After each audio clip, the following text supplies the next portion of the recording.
Di era media sosial, followers bukan hanya angka, tapi alat pembentuk karakter, khususnya bagi Gen Z.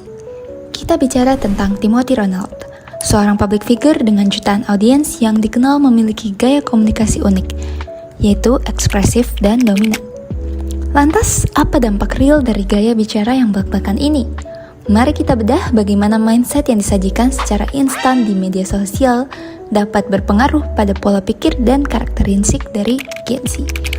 Sebelum itu, saya beritahukan bahwa seluruh data dan informasi yang disajikan dalam video infografis ini bersumber dari video podcast Pengaruh Gaya Komunikasi Timothy Ronald di Media Sosial Terhadap Pembentukan Karakter Gen Z bersama dua narasumber, yaitu Roberto Sugiarto, Sarjana Ilkom sebagai pakar ilmu komunikasi, dan Darren Jonathan sebagai Gen Z sekaligus penonton Timothy Ronald. Video ini dibuat sebagai visualisasi data untuk memudahkan pemahaman dan tidak mengubah konteks asli dari sumber tersebut.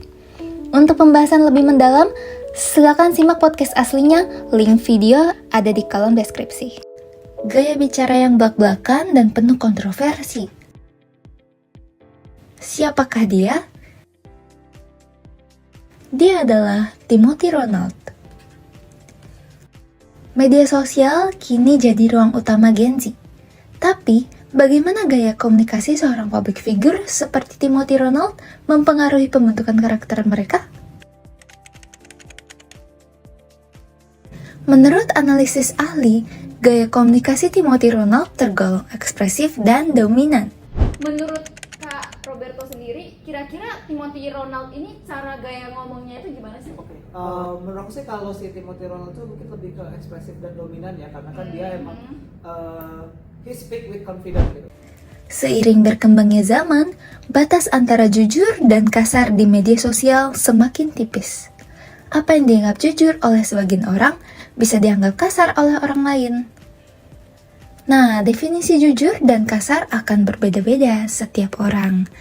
Masalahnya, Gen Z cenderung instan dan menelan informasi mentah-mentah. Bahkan, opini publik dan kolom komentar seringkali mempengaruhi pemikiran Gen Z.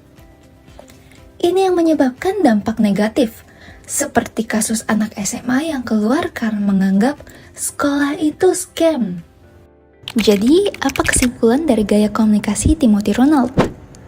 Pertama, gaya ekspresif dan dominannya memang efektif untuk menyampaikan poin secara jelas. Namun, batas antara jujur dan kasar akan selalu menjadi subjektif.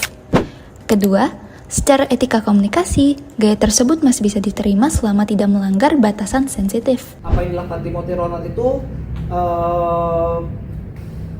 masih oke lah, bahasanya masih oke. Jadi maksudnya kayak ya, dia nggak harus mempertanggungjawabkan apa yang dia bilang selama dia nggak menyinggung isu sensitif tadi gitu. Namun, isu sebenarnya ada pada kita. Dampak negatif muncul ketika Gen Z bersikap instan dan menelan informasi mentah-mentah. Menganggap semua kritik public figure sebagai kebenaran yang mutlak. Pengaruh terbesar bukanlah dari influencer, melainkan dari filter di kepala kita sendiri. Ingat, informasi hanyalah data. Tanggung jawab untuk menjadi kritis ada di tangan audiens.